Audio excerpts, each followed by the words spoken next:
apakah identitas nasional itu bisa diganti atau bisa berubah gitu ya.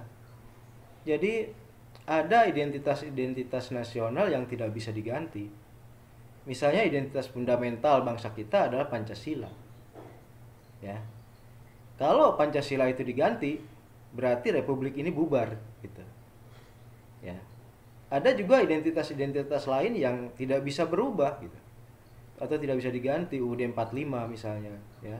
Ya itu bisa dirubah, bisa diganti, tapi prinsipnya adalah kalaupun penggantian itu penerusan dari yang sebelumnya gitu ya. Ada juga tentu saja identitas-identitas yang bisa berubah, identitas keseharian, budaya ya. Dan ini yang menjadi kekhawatiran sebenarnya. Karena ada kecenderungan peperangan nirmiliter di antara negara-negara sekarang ini, di era global ini, di era digital ini, yang salah satunya adalah peperangan budaya gitu. Nah, kalau peperangan budaya ini tidak bisa kita antisipasi, maka tentu nilai-nilai budaya, nilai-nilai kearifan lokal itu bisa berubah ya. Itu bisa berubah dan bahkan bisa hilang gitu beberapa nilai-nilai tersebut. Ada identitas nasional yang bisa berubah berdasarkan peperangan nirmiliter gitu ya.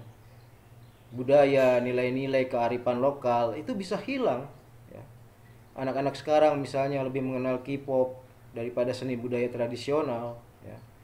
Padahal identitas nasional itu adalah perekat dari integrasi nasional. Nah, di sini ancamannya dari identitas yang bisa berubah. Kalau identitas yang bisa berubah itu mengarah pada ya, pelemahan identitas nasional kita, maka integrasi nasional itulah yang terancam. Gitu ya. Jadi ada identitas yang tidak bisa berubah, yaitu identitas fundamental, yaitu Pancasila. Selama republik ini NKRI namanya, maka Pancasila itu menjadi identitas fundamental ya, dengan prinsip ketuhanan, prinsip kemanusiaan, prinsip nasionalisme, prinsip demokrasi, dan prinsip keadilan sosial gitu. Nah, tetapi ada identitas keseharian yang bisa berubah ya. Style ya, perang nirmiliter itu perang style ya.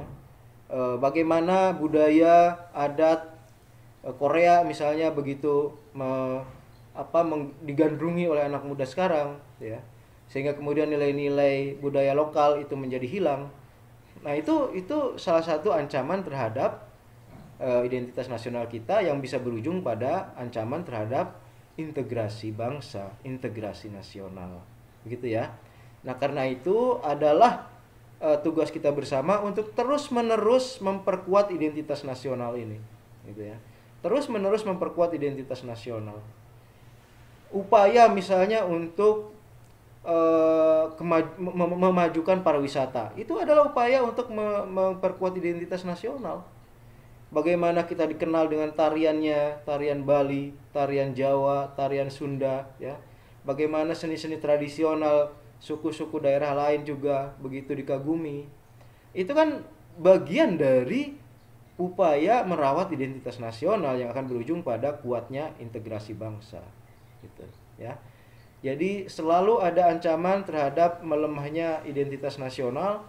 Karena itu setiap warga negara memiliki kewajiban untuk terus merawat dan memperkuat identitas nasional, baik itu identitas fundamental ya ataupun identitas yang lainnya.